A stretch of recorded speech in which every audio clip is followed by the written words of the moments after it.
Perkenalkan, nama saya Lisa Ramadhani Pohan dengan NIM 0305182068 dari kelas Pendidikan Matematika 5 semester 6 Universitas Islam Negeri Sumatera Utara.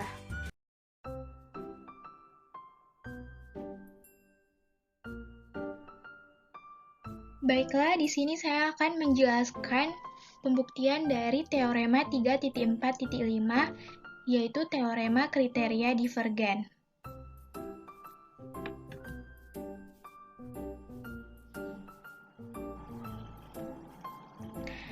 Yang mana bunyi teoremanya adalah jika barisan X sama dengan Xn bilangan real memenuhi salah satu dari sifat berikut, maka barisan X divergen.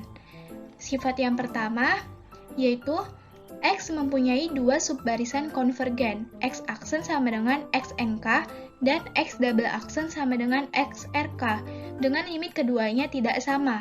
Jadi, apabila barisan X mempunyai dua subbarisan yang konvergen ke dua titik atau lebih, maka barisan X tersebut divergen. Kemudian sifat yang kedua yaitu X tidak terbatas, atau dapat dikatakan X konvergennya ke tak hingga atau min tak hingga. Jadi apabila salah satu dari sifat berikut ini terpenuhi, maka dapat dikatakan barisan X divergen.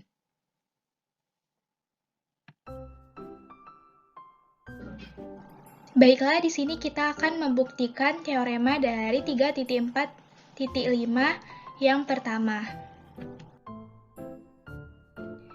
Yaitu kita misalkan barisan X sama dengan Xn memiliki dua subbarisan. Yaitu subbarisan yang pertama X aksen sama dengan XNK. Merupakan subbarisan dari X sama dengan Xn dan ada limitnya. Kemudian subbarisan yang kedua yaitu X double aksen sama dengan XRK dan ada limitnya. Jadi kedua subbarisan ini memiliki limit yang berbeda karena sebenarnya limit itu tunggal.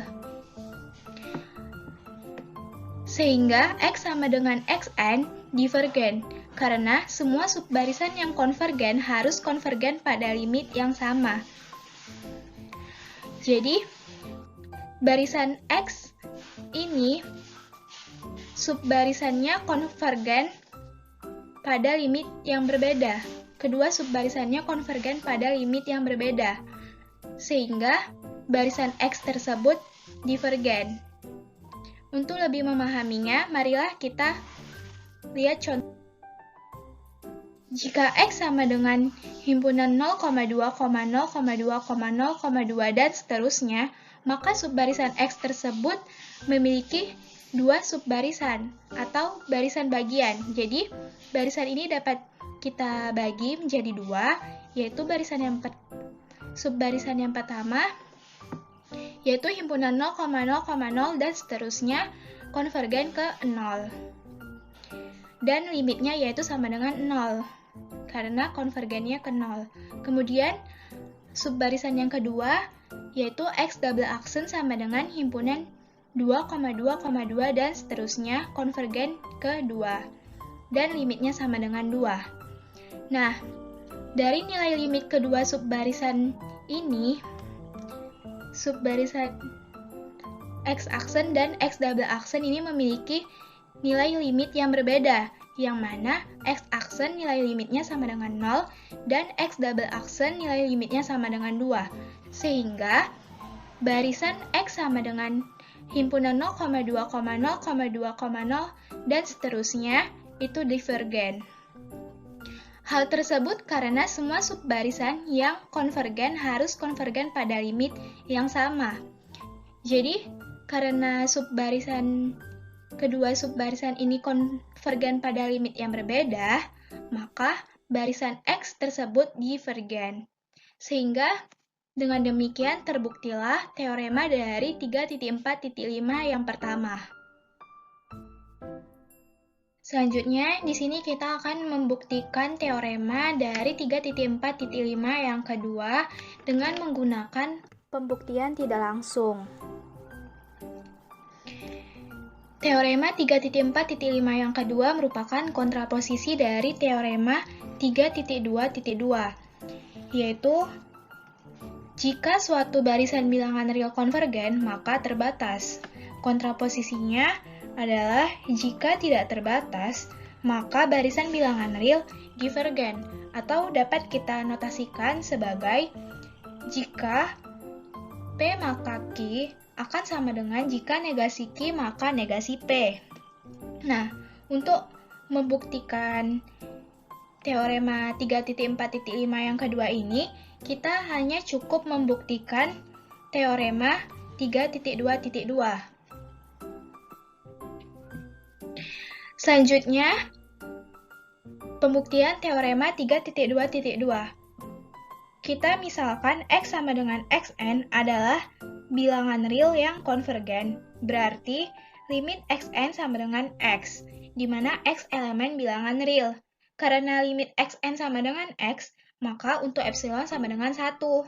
Nah, kita menggunakan teorema 3.1.6 yang C, yang mana bunyi teoremanya yaitu terdapat K epsilon elemen bilangan asli, sedemikian sehingga untuk setiap n lebih dari atau sama dengan K epsilon, suku-suku ke Xn memenuhi nilai mutlak Xn dikurang X kurang dari epsilon.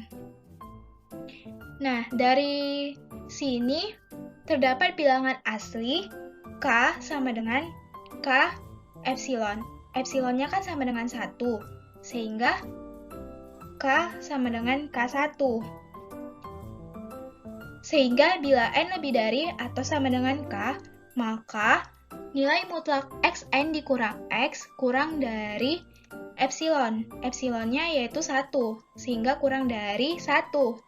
Nah, dari sini, dengan menggunakan akibat 2.3.4 yang A tentang ketaksamaan segitiga, yaitu jika A, B elemen bilangan real, maka nilai mutlak A dikurang B kurang dari atau sama dengan mutlak A ditambah mutlak B.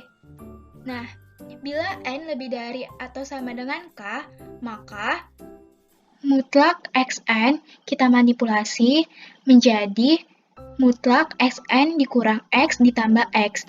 Ini kan hasilnya sama dengan ini, mutlak Xn. Nah, kemudian kurang dari atau sama dengan mutlak Xn dikurang X ditambah mutlak X. Nah, ini diperoleh dari mana? Yaitu diperoleh berdasarkan akibat dari 2.3.4 yang A tentang ketaksamaan segitiga. Yaitu kita misalkan mutlak A-nya itu sebagai mutlak Xn dikurang X ditambah mutlak B-nya kita misalkan sebagai mutlak X. Kemudian kurang dari 1 ditambah mutlak X. Nah, ini diperoleh dari teorema 3.1.6 yang C, yaitu yang ini, mutlak Xn dikurang X kurang dari 1. Ini kan nilainya kurang dari 1, mutlak Xn dikurang X. Kemudian ditambahkan dengan mutlak X, karena ini ditambah mutlak X, maka yang di sebelah kanan, ruas kanan juga ditambah dengan mutlak X agar setara. Jadi, lebih singkatnya mutlak Xn kurang dari 1 ditambah mutlak X untuk setiap N lebih dari atau sama dengan K. Nah, pertanyaannya sekarang, bagaimana dengan K-1, K-2, dan sebelum-sebelumnya? Untuk itu, maka kita harus mencari mutlak Xn kurang dari atau sama dengan M untuk semua N elemen bilangan asli. Kita akan tunjukkan yang terbatas, yaitu dengan cara menetapkan M. M itu apa? Supremum himpunan mutlak X1, mutlak X2 sampai dengan mutlak XK kurang 1. Dan yang terbatas lagi, 1 ditambah mutlak X. Maka diperolehlah mutlak Xn kurang dari atau sama dengan M untuk semua N elemen bilangan asli. Jadi setelah kita membuktikan teorema 3.2.2 ini, maka terbuktilah juga teorema dari 3.4.5 yang kedua, yaitu merupakan kontraposisi dari teorema 3.2.2, yaitu jika tidak terbatas maka barisan bilangan real divergen, atau dapat dinotasikan sebagai jika P maka Q akan sama dengan jika negasi Q maka negasi P. Yaitu artinya untuk membuktikan kebenaran dari jika negasi Q maka negasi P ini, yaitu yang mana jika tidak terbatas maka barisan bilangan real divergen, kita cukup membuktikan kebenaran dari jika P maka Q, yaitu teorema dari 3.2.2 yang sudah kita buktikan tadi. Nah, dengan demikian maka terbuktilah teorema dari 3.4.5 yang kedua.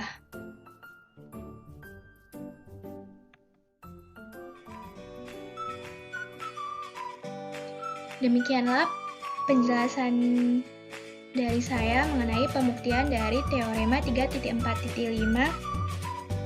yaitu teorema kriteria divergen. Wassalamualaikum warahmatullahi wabarakatuh.